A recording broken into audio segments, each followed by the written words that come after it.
18 na kuanzia mstari wa 36 kufikisha 40. Kwa hivyo ni vyema kutega masikio yule ana Biblia yake aichukue, kwa sababu hii ndio jembe letu wakati tunakuja katika hii nyumba. Tubeba Biblia zetu, kwa sababu tukisoma tutakuwa na ufahamu zaidi kuliko hata kusikiliza. Na bado tusomea maneno ya Mungu, tusikie ile walipelekana na Elia. Wafalme wa kwanza 18 mstari wa 36 hadi 40.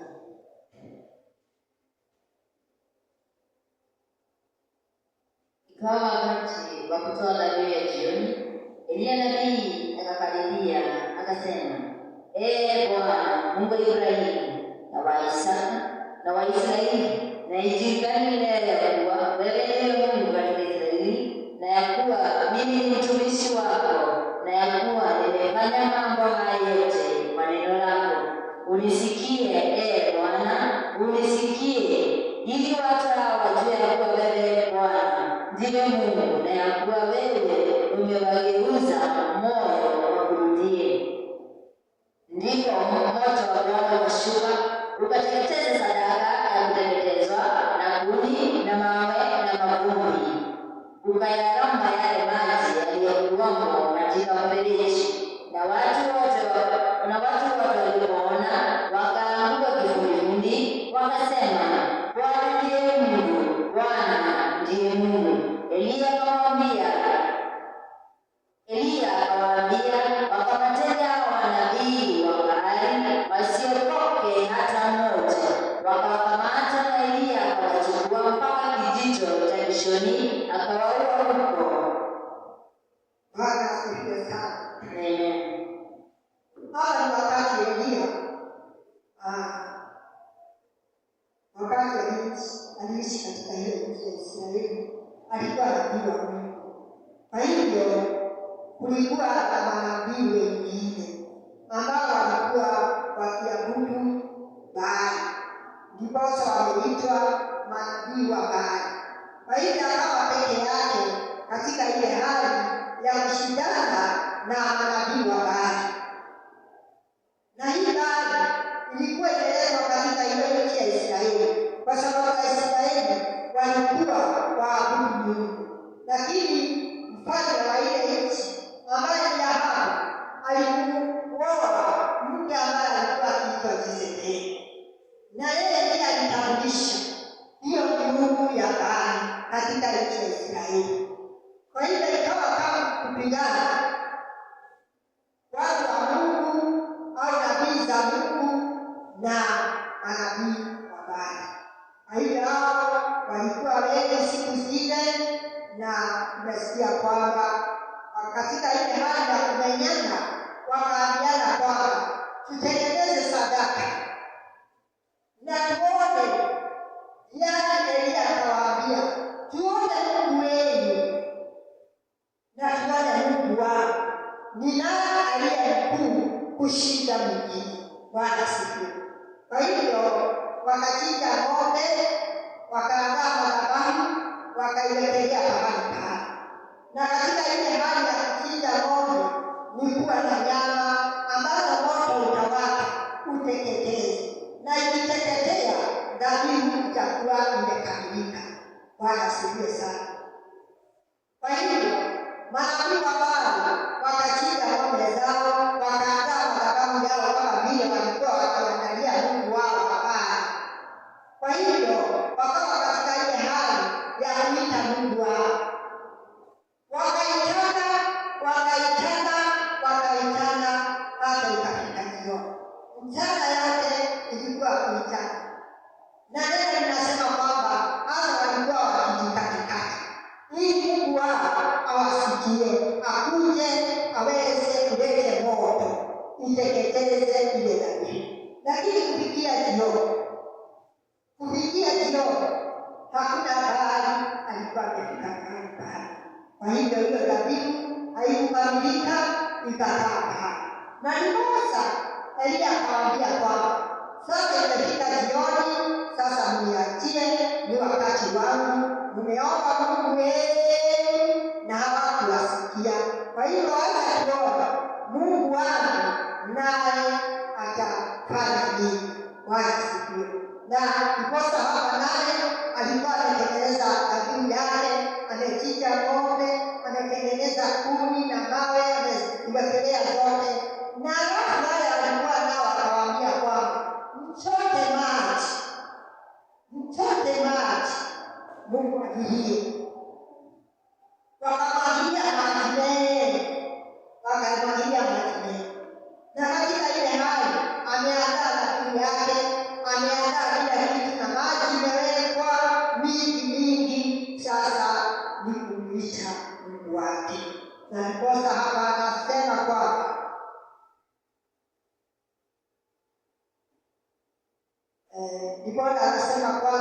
sasa ni wakati wake wa kutoa dhabihu. Na ndiposa akamwita Mungu wa Ibrahimu na wa Isaka na wa Israeli, na akamwambia kwamba na ijulikane leo ya kuwa wewe ndiwe Mungu katika Israeli, na kuwa mimi ni mtumishi wako, na ya kuwa nimefanya mambo haya yote kwa neno lako. Unisikie, Bwana, unisikie, ili watu hawa wajue kwamba wewe ndiwe Mungu, na kuwa wewe umegeuza mioyo wa kutii. Wasikie. Sasa naye akaita Mungu wake. Mungu wake alikuwa Mungu wa Israeli na wa Isaka na wa Israeli. Na akamwambia Baba, unisikie, Mungu wangu, ndio na wewe ulete moto ichome hii dhabihu. Bwana asifiwe. Na tumesikia kwamba Mungu wake hakukawia. Kwa hivyo hakukaa hapo usiku yote, kwa sababu alichukua usukani ikiwa jioni. Kwa hivyo hakukaa hapo kuita Mungu wake usiku yote. Katika ile hali tu ya kumuita Mungu wake akajionyesha, kama vile alimwambia ujionyeshe, wewe ndiye Mungu katika wasi. Mungu kwa sababu ni Mungu, na ni Mungu ambaye kweli yeye hujionyesha kwa watu wengine. Yeye ni Mungu wa watu wake. Alimjilia, na neno linasema kwamba dhabihu ilipata kuchomeka, nyama zote, kuni zikachomeka, mawe zikachomeka, na hata moto kama maji yote. Bwana asifiwe. Huyo ndiye Mungu ambaye siku ya leo ametulete katika haya madhabahu. Sijui wewe Mungu wako ni nani? Mimi wangu namjua kwamba ni Mungu wa Elia, Mungu wa Ibrahimu, wa Isaka na Mungu wa Israeli. Bwana asifiwe. Na anasema kwamba ijulikane. Kwa hiyo haya ni maombi ambayo huyu mtumishi wa Mungu aliweza kuomba na Mungu akasikia. Nataka kusema nini? Mungu wa Ibrahimu, Mungu wa Isaka, Mungu wa Israeli husikia maombi. Bwana asifiwe. Ikiwa unamtumikia Mungu huyo, Mungu wa Elia, ikiwa ndiye unatumikia, hata Mungu nikisema na ijulikane yeye ndiye Mungu. Bwana asifiwe sana. Katika maisha yako ijulikane yeye ndiye Mungu, kwa sababu ilijulikana wakati wa Elia, kwa sababu Mungu yeye husikia maombi, kwa sababu tukimuita yeye hutuitika, tukimuomba yeye anatupa. Bwana asifiwe sana. Yeye ni Mungu mwaminifu na ni Mungu mkamilifu, na tumesikia kwamba yeye ana namna yake vile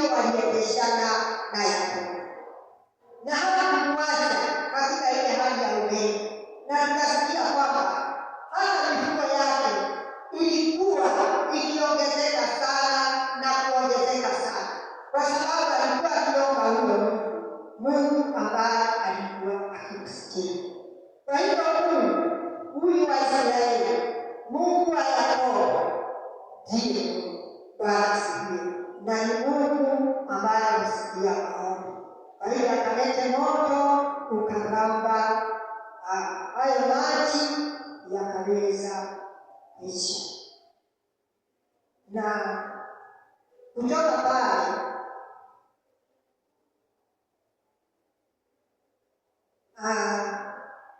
tunasikia kwamba aliwaua manabii wa Baali. Basi aliwaua manabii wa Baali. Na wakati aliwaua manabii wa Baali, neno linasema kwamba akapanda mlimani Karmeli. Bado anaendelea katika maombi, kwa sababu Mungu hachoki na kuitwa na watu wake, na hata ukiwa na nguvu zake za kutendea kila jambo ambalo unalihitaji katika maisha yako, na hakuna siku yeye alishindwa kutimiza yale yeye unayahitaji. Bwana asifiwe. Hata ikikaa kwa muda, lazima Mungu atatimiza, kwa sababu huyu Mungu ni Mungu wa ahadi, na ahadi zake neno linasema hizo hudumu milele. Kwa hivyo katika hali ya kuomba, uombe bila kukoma, uombe bila kukoma. Na ndiposa Elia wakati aliwaua manabii wa Baali, Mungu akaweza, kwa sababu wakati ule kulikuwa na njaa kali, kulikuwa na kiangazi ya miaka 3.5. Ndio haya mambo yalikuwa yakifanyika.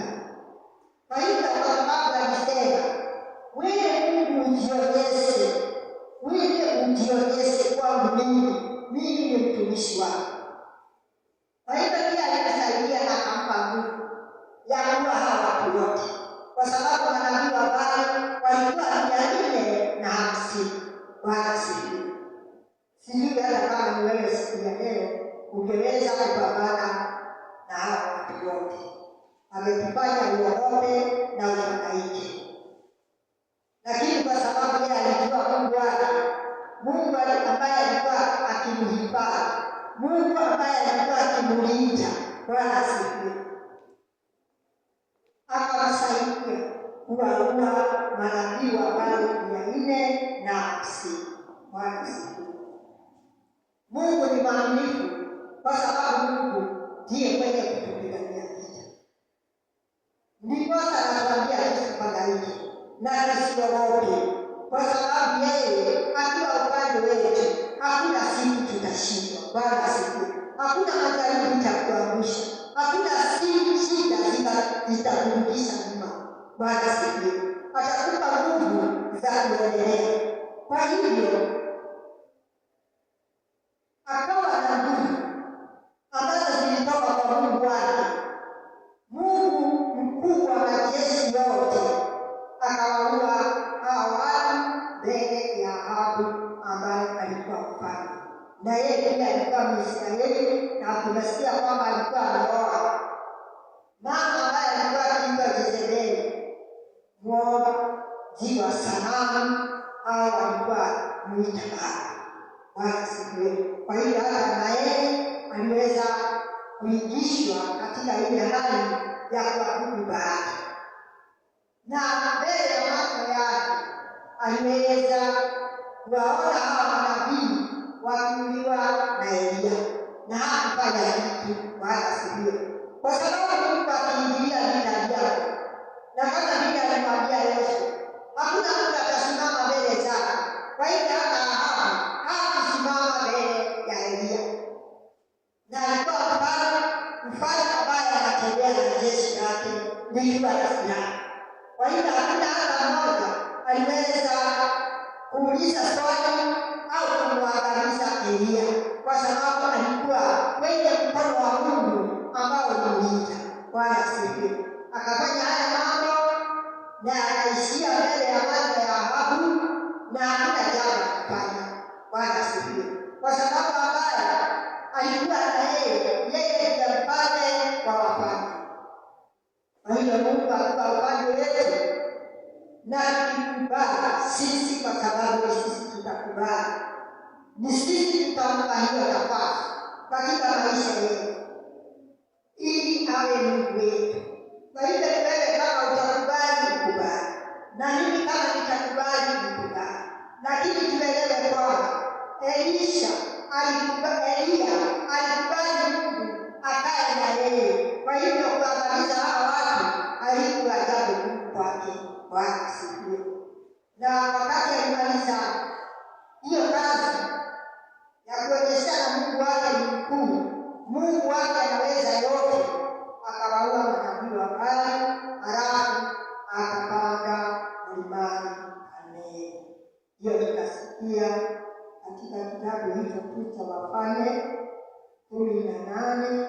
kuanzia hapo 41. Usikie vile alifanya.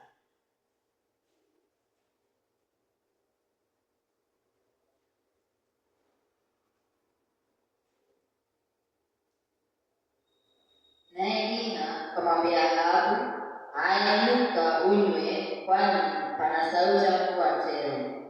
Basi Ahabu akainuka ili ale na anywe. Naye Eliya akapanda juu mpaka kilele cha Karmeli, akasujudu kifudifudi, akainama mpaka magotini. Akamwambia mtumishi wake, "Kwea sasa utazame upande wa bahari." Akakwea akatazama na kusema, "Hakuna kitu." Naye akanena, "Enenda tena mara 7." Ikawa mara ya 7 akasema, "Tazama, wingu latoka katika bahari, nalo ni ndogo kama mkono wa mtu." Akanena, "Enenda umwambie Ahabu, tandika ushuke, mvua isikuzuie." Ikawa muda si muda, mbingu zikawa nyeusi kwa mawingu na upepo, ikanyesha mvua nyingi. Ahabu akapanda garini, akaenda zake Yezreeli. Mkono wa Bwana ulikuwa juu ya Eliya, akajikaza viuno, akapiga mbio mbele ya Ahabu mpaka akaingia Yezreeli. Bwana asifiwe sana. Nimesikia baada ya kuua manabii wa Baali akapanda mlima Karmeli. Bwana asifiwe. Kwa hivyo ukishinda vita hizi, sio ukae, sio utulie. Bwana asifiwe. Sio upunguze maombi, ni uendelee mbele kuomba, na uendelee kujikaza, na uendelee kujiweka nguvu. Bwana asifiwe. Kwa hivyo vita haviishi, kwa sababu katika maisha yako Shetani anakuandama kila siku, na yeye hachoki, na yeye hataki kujua wewe ni nani. Bwana asifiwe sana. Anaandamana na maisha yetu siku kwa siku. Bwana asifiwe. Kwa hivyo ni lazima tuwe mashujaa wa imani. Tumesikia kwamba yeye wakati alikuwa manabii wa Baali na hakutulia. Bwana asifiwe. Alitaka aendelee Mungu wake ajulikane ni Mungu ambao husikia na ni Mungu ambao hutenda mambo makubwa. Bwana asifiwe sana. Kwa hivyo kwa sababu kulikuwa na kiangazi miaka 3.5, ilikuwa inaisha bila mvua, akataka Mungu wake aonekane na ajulikane. Yeye ndiye hufanya mvua inyeshe, na ndiye yeye hufanya jua liwake, kwa sababu mvua ni yake na jua ni yake. Kwa hivyo ulimwengu wake na vitu vyote ni vyake. Bwana asifiwe sana. Na ndipo Eliya hakuwa na shida, alikuwa ambaye hapo naye yeye ana vyote. Kwa hivyo anajua na ni yeye aliomba, akasema Mungu na ijulikane, na ijulikane wewe ni Mungu.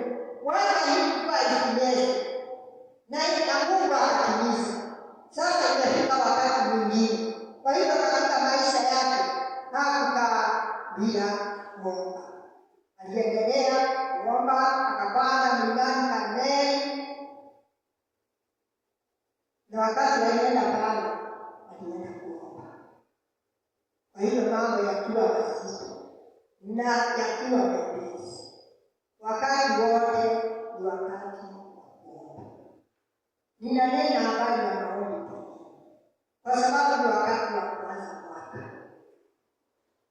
Kwa hivyo ni vyema tukaribishe mwaka huu kwa maombi, ili tupate kufaulu katika huu mwaka tukiwa na hii tumaini ya uzima wa milele. Ufaulu umalize mwaka ukiwa katika wokovu. Kwa hivyo maombi hufanya mtu hodari, huweka mtu nguvu, inakufanya wewe ni hodari. Na muujiza ukiona umefanyika, muujiza kupea mtu nguvu ya kujua kwamba kuna Mungu. Wakati wote utapata muujiza. Kama siku ya leo una uhai, ni vyema ujue kwamba huo ni muujiza, huo ni uhai. Kwa hivyo usikome, usilale, usitulie, usikae chini bila maombi. Kuna mambo mengi ambayo inahitaji Mungu atende na akakupitia wewe. Kama vile alipitia Elia. Unasikia kwamba alipanda mlimani Karmeli ili kuwe na mvua, na njaa iishe na kiangazi kiishe. Kwa hivyo alijua kwamba hajamaliza kazi. Wacha nikwambie hata wewe, kazi ni nyingi, wapenda kazi ni wachache. Kwa hivyo Mungu anakustahisha mtu. Kwa hivyo sio wakati wa kulala, sio wakati wa kukaa mbele, ni wakati wa kuomba ili Mungu atimize mambo ambayo hatakutimizia na atimizie hata hao wengine. Kwa sababu Elia hakuomba kwa sababu yake. Tunajua kwamba wakati kulikuwa na kiangazi, Mungu alikuwa amemweka pahali pangoni, na katika ile pango kulikuwa na kunguru, alikuwa akimletea nyama na mkate asubuhi na jioni. Kwa hivyo wengine wakiangalia, yeye hakuangalia. Na kulikuwa na mahali mto ulikuwa ukiteremka, alikuwa akinywa maji yale mahali pale. Kwa hivyo hii kazi hakuifanya kwa sababu yake yeye mwenyewe. Kwa hivyo tusiwe na maombi ya kujiombea sisi wenyewe. Ni vyema tuwe waombaji ili usaidie huyo mwingine, usaidie hili kanisa la Mungu, usaidie hili, usaidie nchi ya Kenya, uisimamishe ili kila jambo lienende vile Mungu anataka likae. Bwana asifiwe. Wewe pia Mungu anataka uwaombee wagonjwa, uwaombee wale wako safarini, uwaombee watoto wako shuleni. Bwana asifiwe. Na wengine tunatazama, tunaona kwamba wamekosa skuli. Kusikia hiyo sio kusikia tu ulale. Bwana asifiwe. Sio kusikia ulale. Ukisikia ujue kwamba Mungu amekupea kazi. Ukisikiliza tu kwa TV au kwa redio usikie, ujue ni kazi umepewa. Na hiyo hakuna wakati wa kulala. Ni wakute uombee wale wazazi, uombee hao watoto, ili Mungu awafute machozi. Wazazi wanalia, watoto wanalia. Bwana asifiwe sana. Kwa sababu ya shida na umaskini. Ujue hiyo sio kazi ya wengine, hiyo ni kazi yako. Bwana asifiwe. Mungu anakutazamia wewe aone vile utafanya. Ili ukiangalia, Mungu anakutazamia wewe. Wewe ndiye ameweka pahali pale ili mtumikie. Kwa hivyo kwa nafasi hii ni wewe utasimama. Kwa hivyo Elia akasimama kwenye pembe, akasema kukuwe na kiangazi ili hawa watu wajue wewe ni Mungu gani, na ikatimia. Sasa ni wakati mwingine aonyeshe Mungu wake ni wa namna gani. Kwa hivyo akapanda katika mlima huo Karmeli, na tunasikia kwamba hakuenda kukaa, hakuenda kutulia, hakuenda kutafuta chakula. Bwana asifiwe. Hakuenda kwenye kazi yake atafute mavazi. Kwa hivyo pahali pale hakuwa katika hali ya kujishughulikia, alienda kuomba. Bwana asifiwe. Na katika hali ya maombi ndio Mungu hutenda mambo mengi. Tukiwa waombaji, Mungu atatenda mambo mengi katika nchi, katika ulimwengu, na ijulikane yeye Mungu kukupitia wewe. Bwana asifiwe sana. Kwa hivyo hakuna wakati wa kukaa hivi, ni wakati wako wote, ni wakati wa kushughulika. Sio kujishughulikia wewe peke yako, ushughulikie hata wao wengine. Bwana asifiwe. Kwa hivyo kazi ni nyingi na mambo ni mengi ambayo yamesalia. Na tumeona kwamba mvua haikunyesha kwa sababu ilinyesha kabla Elia hajapanda mlima. Katika kujionyesha kwa Mungu wake, ni yeye alijua ili hao watu ambao au hapo mwenyewe aone kwamba kuna Mungu wake. Kwa hivyo alisimama pale aonyeshane Mungu wake. Na sasa ni mvua. Nienda hakuachia Ahabu aombe, na tunasikia kwamba walikuwa na yeye wakati wa kutoa dhabihu, lakini hakuachia Ahabu aombe. Na yeye ndiye alikuwa mfalme, na yeye ndiye alikuwa kiongozi wa nchi hiyo. Bwana asifiwe. Na hakumwachia aombe, hata waende wakaombe. Bwana asifiwe. Hata ni mtumishi wake walipanda naye nyumbani, na hata yeye hakuambia aombe.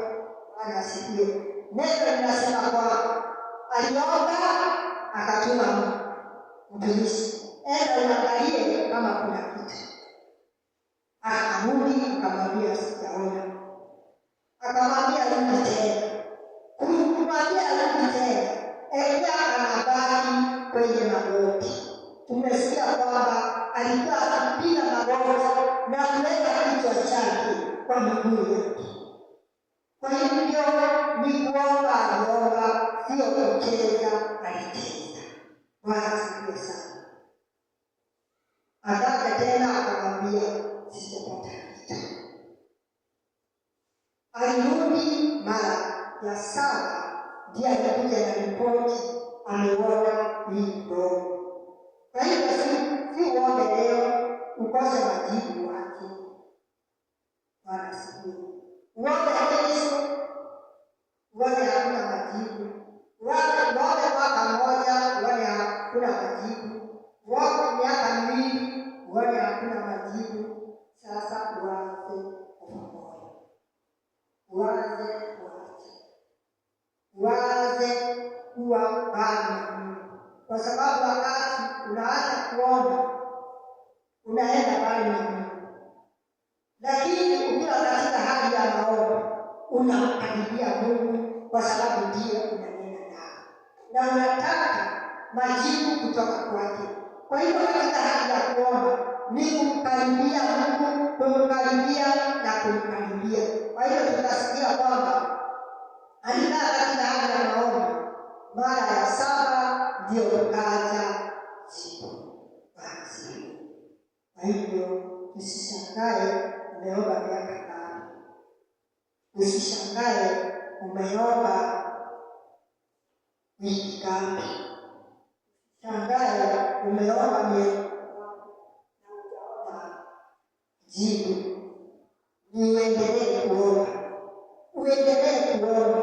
Uendelee kuomba. Bwana asifiwe. Kwa hivyo siku zote za maisha yetu ni siku za maombi. Kwa sababu katika hali ya kuomba ni hali ya kunena na Mungu, kumzungumzia Mungu. Na kama ukizungumza mkiwa wawili, nitakuzungumzia na wewe utanizungumzia. Bwana asifiwe. Kwa hivyo katika hali ya maombi, ukiwa unaomba, unamzungumzia Mungu, naye Mungu lazima akuzungumzie. Kwa sababu hata na yeye anasikia, kama vile sisi husikia tukiongeleshana. Ninasikia yale unaniambia na mimi ninasikia yale unaniambia na wewe unasikia yale mimi ninakwambia. Kwa hiyo kuna majibizano, kuna kutembea safari moja. Bwana asifiwe. Kwa hiyo lugha zote Mungu husikia. Na Mungu hakomi kuongea na sisi. Mungu hakuna siku. Ndiposa neno linasema tuombe bila kukoma. Na tumeona kwamba Mungu hakuchoka kusumbuliwa na Elia. Yeye hakuchoka. Na hakuna siku alimwambia ondoka, umenichosha na hii maombi yako. Na kwa sababu Elia alijua yale, akasema naona akaamua katika moyo wake, mimi nitakibizana na huyu Mungu mpaka nimshike. Na atimize yale ambayo namwambia, ndiye aonekane yeye ni Mungu. Bwana asifiwe. Kwa hivyo usikome. Kama majibu hayajakuja, usikome. Bwana asifiwe. Ng'ang'ana bila kukoma.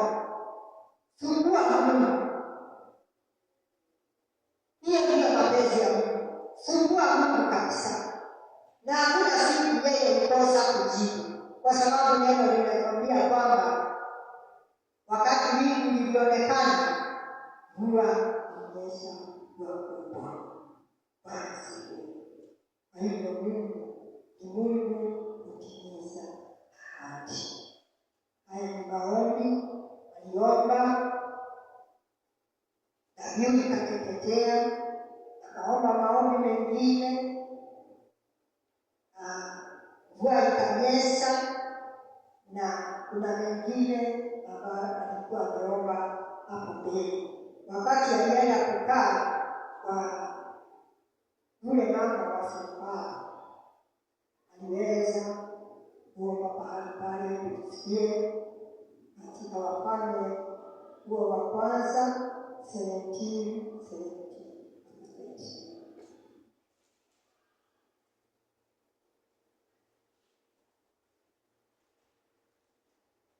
Ikawa baada ya hayo, mwana wake yule mwanamke bibi wa nyumba ile akaugua ugonjwa wa kuzidi, hata akawa hana pumzi tena.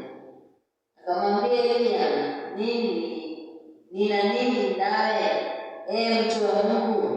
Je, umenijia ile dhambi yangu ikumbukwe ukamuue mwanangu? Akamwambia, nipe mwanao. Akamtoa katika kifua chake, akamchukua juu chumbani mle, alipokaa mwenyewe, akamlaza kitandani pake.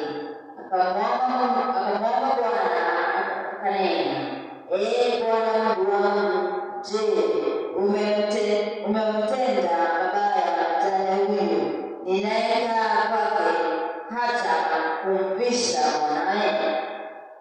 Akajinyosha juu ya mtoto mara 3, akamwomba Bwana, akanena, Bwana Mungu wangu, nakusihi, roho ya mtoto huyu irudie ndani yake tena.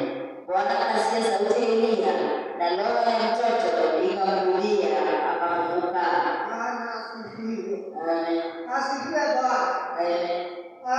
Tunasikia hapa wakati alikuwa akikaa kwa huyu mama, alipata akiwa na mtoto ambaye siku ile alienda huko, alipata huyu mama akiokota kuni, na akamwambia kwamba anaokota kuni aende apige ile unga kidogo ilikuwa imebaki, ndio wakule na mtoto wake. Kwa hivyo katika ile hali ya Eliya, ni Mungu alimtuma pahali pale, kwa sababu maji ikauka kwenye mto. Kwa hivyo Mungu hushughulika na watu ambao wanamwamini, ambao wanampenda. Mungu hushughulika nao. Kulikuwa wakati wa kiangazi, kwa hivyo maji ikakauka kwenye mto. Akamwambia aondoke aende kwa huyu mama. Kwa hivyo katika ile hali ya mtoto kufa, mjue kwamba Eliya alikuwa ametuma na Mungu pahali pale. Na neno linasema kwamba mtoto akafa. Wakati mtoto alikufa, huyu mama alishindwa nini inaendelea, na kumuuliza kwamba ulikuja wewe kuniletea madhara. Tumesikia kwamba alichukua huyu mtoto akapanda naye, kwa sababu alikuwa yeye akikaa juu. Kwa hiyo tujue kwamba Yesu ni kukaa katika ulimwengu na mambo ya hapa.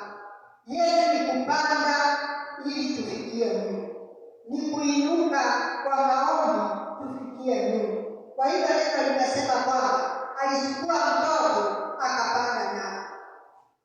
Alichukua huyu mtoto alikuwa amekufa akapanda naye, na alikuwa akilala. Kwa hivyo ilikuwa madhabahu yake. Baada alikuwa akilala, ilikuwa madhabahu yake. Nyumba yake ya kulala ilikuwa madhabahu yake. Bwana asifiwe. Kwa hivyo akaenda pahali pale, alijua hapa Mungu wangu lazima atanisikia. Kwa hivyo hata wewe ujue kwamba mahali wewe uko ni madhabahu yako. Siku ya leo uko hapa na unajua wewe uko hapa na unajua hii nyumba ya Mungu, ni vema kuja kuomba Mungu. Kwa hivyo kama sita pale, angalia mtoto amekufa, neno linasema kwamba alichukua ule mwili akapanda nao juu. Kwa hivyo maombi ya juu ni ile hata ya kufunga. Bwana asifiwe. Maombi ya juu ni maombi ya kufunga. Na neno linasema kwamba mambo ambayo hayatimiliki kwa maombi tu ni vema tujifunge. Tufunge kula na kunywa, ndio tufikie Mungu haraka au zaidi. Bwana asifiwe sana. tusukume huu mwili, tumfiye ili Mungu atende mambo makubwa. Kwa hivyo Elia alikuwa na ule ufunuo. Nimesikia kwamba tena akapanda na ule mtoto. Labda alikosa kula na kunywa ndio aombe Mungu kwa sababu ya ule mtoto. Neno linasema kwamba alilalia mara 3. Ndio linasema kwamba usiwe na kufadhaika, usiwe na uoga, kwa sababu majibu hujaipata. Bwana asifiwe. Maombi mengine ni uombe mara 3, na mengine tumesikia aliomba mara 7. Kwa hivyo hujui jibu lako litakuja ukiomba mara ngapi. Bwana asifiwe. Hujui. Kwa hivyo ukiomba moja upone, hujui kama Mungu alikuwa akija safari ya 3 na wewe ulikuwa mmoja. Bwana asifiwe. Ukaomba ukasema wacha niombe nyingine, alafu ukakwama pale, ukasema hata Mungu asikii, na Mungu alikuwa anataka uombe mara nyingine. Bwana asifiwe. Kwa hivyo muujiza unapata au patikana. Ndio ninasema kwamba usilale, usikome bila kuomba, kwa sababu yako hujui. Ili majibu upate, utaomba mara ngapi? Mambo mengine utapata ukiomba mara 7, mengine utapata majibu ukiomba mara 3. Bwana asifiwe. Mengine labda utapata kama ile aliomba safari moja, wakati alikuwa akitoa dhabihu, aliomba tu safari moja na majibu yakapatikana. Lakini kwa mtoto aliomba safari 3, aliomba safari 3. Bwana asifiwe. Na katika muda Yesu aliomba mara 7. Bwana asifiwe. Ile inafanya usione giza ni kwamba kuomba au kuchoka. Unacho. Ukichoka unawacha. Hata kama unaomba tu kwa sababu uombe, lakini ule moyo wa kuamini Mungu atafanya, huo mara nyingi huondolewa na shida. Ule moyo wa kuamini Mungu ana nguvu za kutenda, unajikuta kwamba unaamini Mungu ameshindwa. Bwana asifiwe. Unajikuta unaona kana kwamba Mungu hasikii, unakufa. Bwana asifiwe. Neno linasema tusikome kuomba. Ujui Mungu anataka maombi yako irudi siku gani. Na Mungu hufanya kwa wakati wake. Tujue Mungu yeye mambo anakufanyia, yeye hufanya kwa wakati wake, kwa sababu huo wakati ndio umetia Mungu sifa au utukufu. Kwa hivyo ukikaa bila kuona majibu, ujue wakati wa majibu haujafika. Bwana asifiwe. Tujue kulikuwa na kiangazi ndio mvua ipatikane. Kulikuwa na kujibizana na manabii wa Baali na Jezebeli ndio dhabihu ichomeke. Bwana asifiwe. Kulikuwa na kifo ndio Mungu aonekane anaweza kufanya mambo yote. Kwa kila jambo ambalo unakutana nalo katika ulimwengu au katika maisha yako, ujue yote Mungu yeye hujua na ana majibu yake. Kwa hivyo ni vyema usiwe watu wa kufa moyo au kuona kana kwamba Mungu hasikii au kuona kana kwamba Mungu ameshindwa. Bwana asifiwe sana. Mungu hutenda kila jambo kwa watu wake, kwa sababu ni Mungu wa mipango. Bwana asifiwe. Hakuumba ulimwengu na vyote, alifanya ulimwengu, na mbele yetu nasikia kwamba ulimwengu, sijui kama kulikuwa ulimwengu, lakini neno linasema kwamba kulikuwa na maji kila mahali na kulikuwa na giza. Kwa hivyo wakati alifanya ulimwengu, aliutenganisha na maji, nchi kavu na maji zikatengana, na akaweka mpaka maji Kwa hivyo kukawa na kahaba. Hiyo ikawa ni wakati hiyo. Na tena kukawa siku ya kusema kuwe mwanga, na kukiwa na mwanga kuwe na jua. Kukawa na wakati kuwe na giza, na kukiwa na giza kuwe na mwezi, na kuwe na nyota. Bwana asifiwe. Kwa hivyo kila kitu kwa wakati wake. Ni majibu yako ni kwa wakati wake, kwa sababu Mungu anataka ijulikane yeye ni Mungu wa Ibrahimu na Isaka na Yakobo kupitia maisha yako. Bwana asifiwe. Anataka apitie kwako ili jina lake liinuke na aonekane ana nguvu kupitia kwako. Kwa hivyo usiache. Bwana asifiwe. Siwe na wakati wa kulala, wakati wowote ni wakati wa kuomba. Huyu mfalme ambaye alikuwa akiitwa Ahabu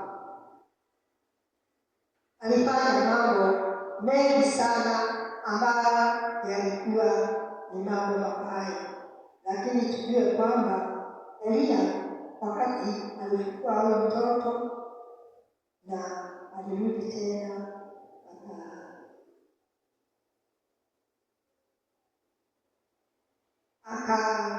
akakimbizwa.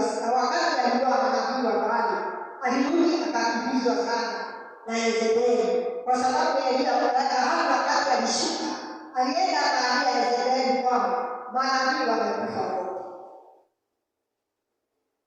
Na Yezebeli akatumana kwa Elia na akamwambia kwamba kama vile umefanya manabii hawa wabaya, na wewe ijengeke kwako hivyo. Hebu tusome katika Wafalme 19. Endelea kusoma Biblia ndio uelewe sana. 19 kuanzia mstari wa kwanza hadi 16, tuone yale ambao walipata Elia. Wakati mvua ilinyesha, ameomba mtoto akafufuka, ameomba nabii ikasomeka, ameomba mvua imenyesha, lakini baada ya hayo mvua kunyesha na wakaondoka, habari ikamfikia Yezebeli. Na haya ndiyo mambo ambayo yalitendeka kwa Elia. Basi hao wakamwambia Yezebeli habari ya mambo yote aliyofanya Elia na jinsi alivyowaua manabii wote kwa upanga. Ndipo Yezebeli akampelekea Elia ujumbe kusema, miungu wanifanyia hivyo na kuzidi, nisipokufanya roho yako kesho panapo wakati huu kama roho yako mojawapo wa hao. Naye alipoona hayo, aliondoka akaenda akahifadhi roho yake, akafika Beersheba mji wa Yuda, akamwacha mtumishi wake huko. Lakini yeye mwenyewe akaendelea katika jangwa muda wa siku moja, akaenda akaketi chini ya mtende, akajiombea roho yake afe, akasema, yatosha sasa, ee Bwana, uiondoe roho yangu, kwa kuwa mimi si mwema kuliko baba zangu. Naye akajinyosha akalala chini ya mtende, na tazama malaika akamgusa akamwambia, inuka ule. Akatazama, kumbe pana mkate umewekwa juu ya makaa na gudulia la maji kichwani pake, akala akanywa, akajinyosha tena. Malaika wa Bwana akamwendea mara pili, akamgusa akasema, inuka ule, maana safari hii ni kubwa mno kwako. Akainuka akala akanywa,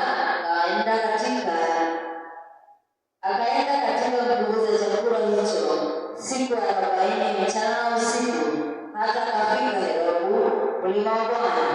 Akafika kunako pango, akalala ndani yake. Tazama, neno la Bwana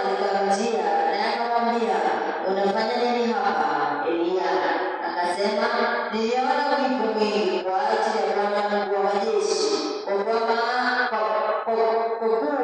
wa Israeli wameacha maagano yako na kuzivunja madhabahu zako na kuwaua manabii wako kwa upanga, nami nimesalia mimi peke yangu, nao waitafuta roho yangu waiondoe. Mungu akamtokea Eliya mlimani Horebu, akasema, toka usimame mlima mbele za Bwana. Tazama, Bwana akapita, upepo mwingi na nguvu ikaipasua mlima, ukaivunja miamba mbili mbele za Bwana, lakini Bwana hakuwemo katika upepo ule. Na baada ya upepo tetemeko la nchi, lakini Bwana hakuwemo katika lile tetemeko la nchi. Na baada ya tetemeko la nchi kukawa na moto, lakini Bwana hakuwemo katika moto ule. Na baada ya moto sauti ndogo ya utulivu. Ikawa Eliya alipoisikia, alijifunika uso wake katika mavazi yake, akatoka akasimama mlangoni mwa pango. Na tazama, sauti ikamjia kusema, unafanya nini hapa Eliya? Roho akasema, nimeona wivu mwingi kwa ajili ya Bwana Mungu wa majeshi, kwa kuwa wana wa Israeli wameiacha maagano yako na kuzivunja madhabahu zako na kuwaua manabii wako kwa upanga. Mimi nimesalia mimi peke yangu, nao waitafuta roho yangu waiondoe. Wanamwambia, enenda urudi njia ya jangwa la Dameski, ukifika mtie mafuta Hazaeli awe mfalme wa Shamu, naye Yehu mwana wa Namishi umtie mafuta awe mfalme wa Israeli, na Elisha mwana Shafati wa Mohola umtie mafuta awe nabii mahali pako. Bwana asifiwe sana. Eliya ambaye alikuwa ameomba na Mungu akajibu maombi, akakubaliwa na Elisha. Na badala ya kuomba, tunasikia kwamba ni manunguniko alikuwa nayo. Akasikia uoga, shida ikamwingia, akafadhaika, ambaye aliona Mungu akitenda mambo hayo, na akatoroka. Akaweza kutoroka, akatorokea Yezebeli, na yeye alikuwa amebeba Mungu wa Mungu. Kwa hivyo mara nyingi mioyo yetu hukosa Mungu na tunakosa kuendelea kwa sababu ya mambo madogo. Bwana asifiwe sana. Na yale makubwa ni yale Mungu ametenda tukiache yetu, lakini kwa mambo madogo tunakufa moyo, tunasikia uoga, tunafadhaika. Haya ndiyo yalipata Eliya na akatorokea Yezebeli. Na wakati alikuwa akiwa manabii wa Baali, Ahabu na Jezebeli alikuwa pahali pale. Bwana asifiwe. Na hakuna jambo alitenda, lakini Yezebeli kunena tu ikamfanya Eliya atoroke. Bwana asifiwe. Na akaenda kusema mambo mengi, ati mimi nimechoka, hata mimi nimeshindwa, ninakaa nikifanya nini? Afadhali hata mimi nikufe. Sasa nikulalamika, hata manabii wako Mungu ameuliwa, nimebaki mimi peke yangu. Bwana asifiwe. Kwani yeye anaona kesho? Kwani wakawa wanauona? Bwana asifiwe. Kwani yeye ni Mungu kuona kila pahala ndiye amwelezee Mungu yeye ile haki? Amwelezee Mungu yeye ile haki? Anamwambia manabii wako wameuliwa. Mungu hakuona wakiuliwa? Bwana asifiwe. Kulalamika, kupiga kelele, kumwonyesha Mungu wewe umefanya vizuri, nimebaki peke yangu. Bwana asifiwe. Nimebaki mimi peke yangu, wengine wamewaachilia wamekufa, hata afadhali hata mimi nikufe, na sio hata nikazi gani ninafanya. Bwana asifiwe.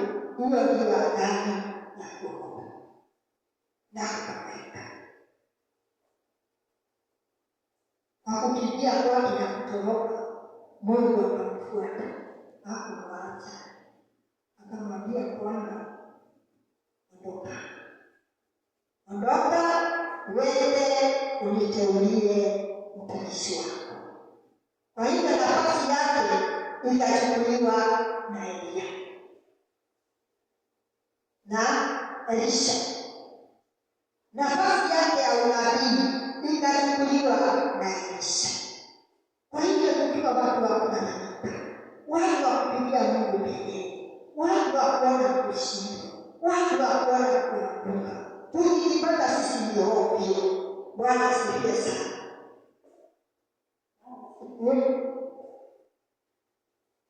Mungu ataleta wengine kwa nafasi. Mungu atasimamisha mwingine. Ukikataa kusimama kwenye pili, ukikataa kufanya kazi ya Mungu, ukiondokea kazi ya Mungu, Bwana asifiwe. Unajua hiyo ndio mambo inaendelea. Mtu anaona akiondoka kanisa, hakuna siku kanisa litaanguka. Bwana asifiwe. Hakuna wakati watu wa Mungu wameunganishwa na Mungu wataangamia. Ukiondoka kwa nafasi ambayo Mungu amekupea, Mungu atasimamisha wengine. Bwana asifiwe. Na tunasikia kwamba aliambia aende amwagie watu watatu mafuta, na mmoja asimame kwa nafasi yake. Bwana asifiwe. Mungu atakuachia. Aliachilia Elia akae atembee, akae vile anataka, na kwa sababu alitaka kupumzika, Mungu alimpa ile nafasi. Bwana asifiwe. Kwa sababu Mungu hapigani na sisi. Ile tunataka na ile tunaona ndio mzuri kwetu, Mungu ndio hutimiza. Bwana asifiwe. Tukiona vizuri tukae, Mungu ataachilia tukae. Tukiamua kumtumikia Mungu, ile nafasi iko yako wewe uende. Bwana asifiwe. Hakuna siku Mungu mpaka. Hakuna siku Mungu ataenda hasara. Bwana asifiwe. Lazima kazi iendelee. Lazima injili iendelee. Bwana asifiwe. Hata tukiwa wageni, kazi itaendelea. Tukisimama, kazi itaendelea. Kwa sababu wana wa Israeli walipokuwa wakipiga kelele pale jangwani, Mungu alibakiza watu. Alibakiza Yoshua na Kalebu ambao hawakupata nafasi ya kuinuka, bali walijua Mungu ambaye hujibu maombi kwa wakati wake. Bwana asifiwe. Mara nyingi Mungu huachilia mambo mengine kwa sababu tunaelewa kwamba aliachilia moto, tanuru ya moto iwake kwa sababu ya Shadraka, Meshaki na Abednego, na aliona na alijua na akaachilia. Na walikuwa watumishi wake na walikuwa wakiomba. Aliachilia bado wakaingia kwa tanuru ya moto. Bwana asifiwe. Hapo ndipo Mungu alionyesha. Mara nyingine sisi hupiga kelele na hata hatujakuwa na ile hali ya kuingia kwenye tanuru ya moto. Mambo madogo yanatuletea shida. Tunakuwa watu wa kupiga kelele, tunakuwa watu wa kuondokea Mungu, tunakuwa watu wa kuachilia kazi ya Mungu. Bwana asifiwe sana. Kwa sababu ya mambo madogo na vishauri. Sasa Elia akawa na sababu yake. Manabii wao wote wameuawa, imebaki mimi. Bwana asifiwe. Na Mungu alimjibu akamwambia, kuna wangu ambao wamebaki hawajainamia bali au sanamu yoyote. Bwana asifiwe. Mungu hawezi kukosa watu wake. Hawezi kukosa watu wa kumtumikia. Hawezi kukosa watu wa kumpendeza. Bwana asifiwe. Tukiachilia tu, Mungu uchukua ile nafasi na akabidhi.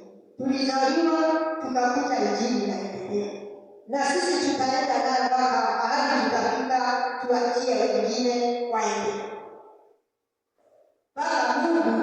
nataka kuondoa huo ulimwengu.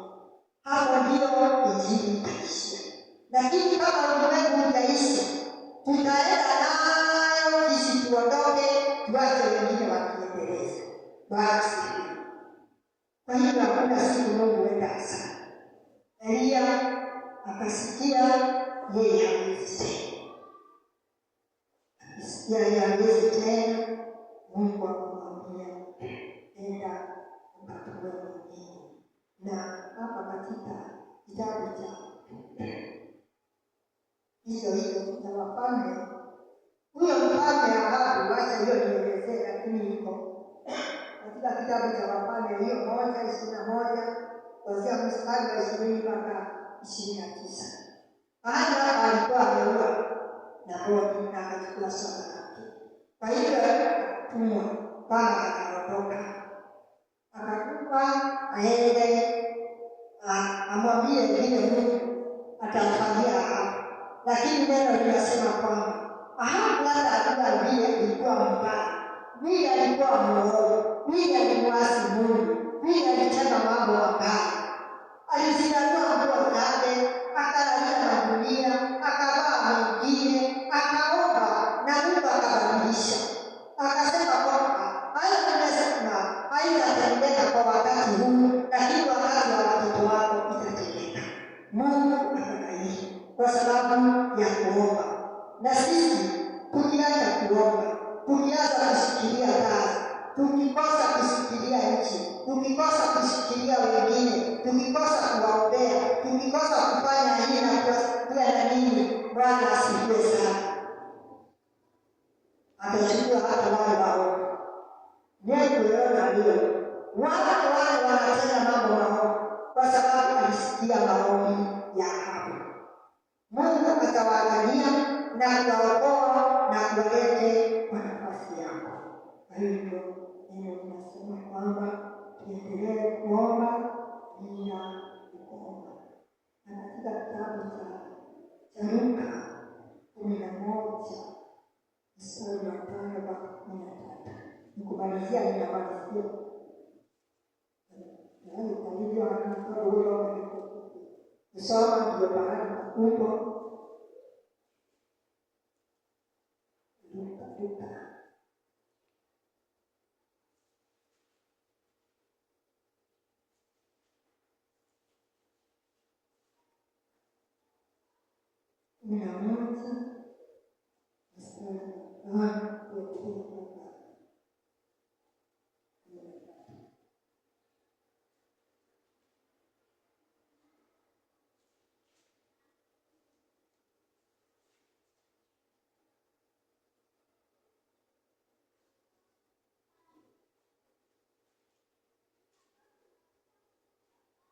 Akamwambia, ni nani wewe aliye na rafiki?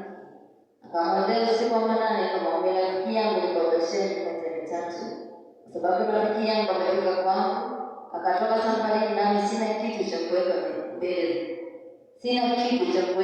yake. Na yule wa ndani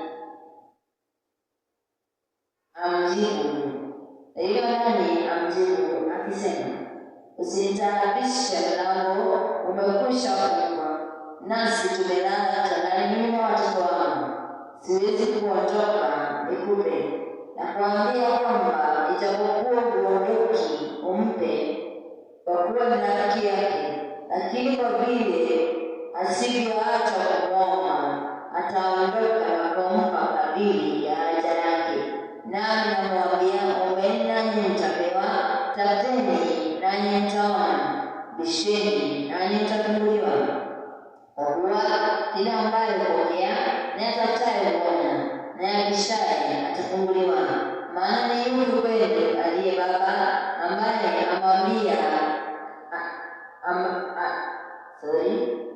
Maana ni yupi kwenu aliye baba ambaye mwanawe akimwomba mkate atampea jiwe, au samaki badala ya samaki atampa nyoka, au akimwomba yai atampa nge? Basi ikiwa ninyi mlio waovu mnajua kuwapa watoto wenu vipawa vyema, Je, Baba yenu aliye mbinguni hata zaidi sana kuwapa Roho Mtakatifu hao wamwombao? Asifiwe sana. Nimesikia kwamba kuna mtu ambaye alikuwa na rafiki na akatembelewa na rafiki mwingine. Kwa hivyo ilikuwa usiku, akaona mgeni aliyelala bila kula. Kwa hivyo tunaona kwamba alikimbia dukani kwa rafiki yake kumwambia mfungulie ampe mikate ili aweze kumpa rafiki yake walale. Na huyo wadada akasema, mimi usinisumbue, mimi nimelala na mlango nimefunga, kwa hiyo siwezi kufungua. Na neno linasema kwamba yeye hakuondoka, aliendelea kupiga mlango. Bwana asifiwe. Aliendelea kugonga, akakaa pale akagonga, akamsumbua mpaka akaamka. Bwana asifiwe. Tusichoke kuomba, tumsumbue Mungu. Na yeye amesema kwamba tukiomba tutapata, tukibisha tutafunguliwa, tukitafuta tutapata, kwa sababu sisi ni watoto wake na hawezi kutunyima. Kwa hivyo tusikome, tukae kama huyu mtu alikaa katika hali ya kugonga, na ule akuelezea, unanisumbua, usinisumbue, mimi nimelala, kama sitafungua, sitaki kusumbuliwa, sisi tumelala na watoto wangu, naye hakuondoka.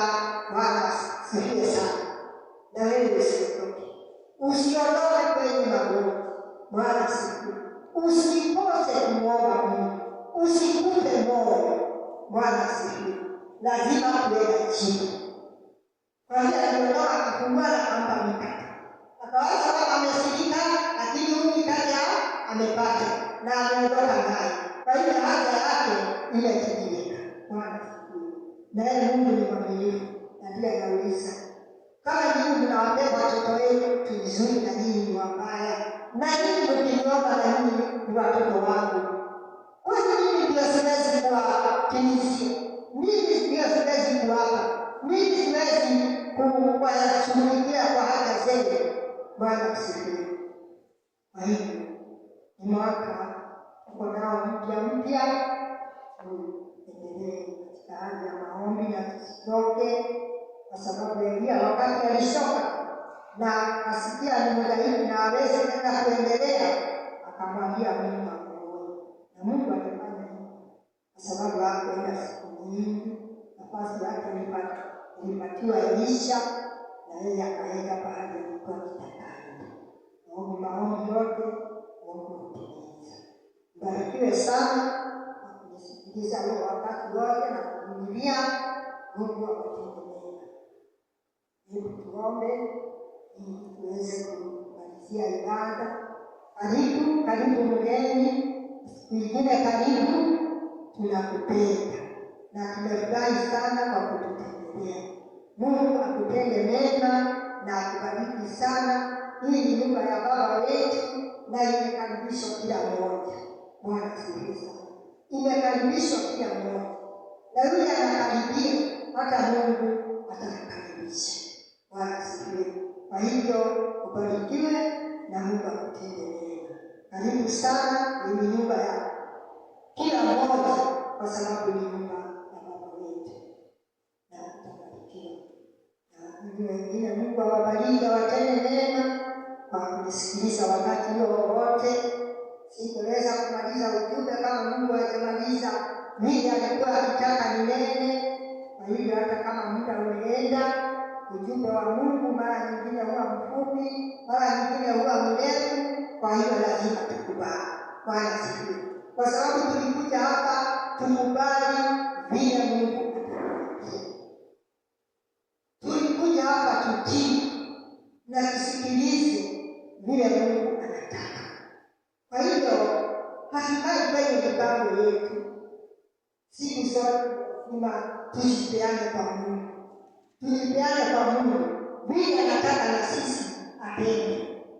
Akitaka tukae nyumbani sana, tuombe mara sana, tukubali. kwa sababu Elia hakutoka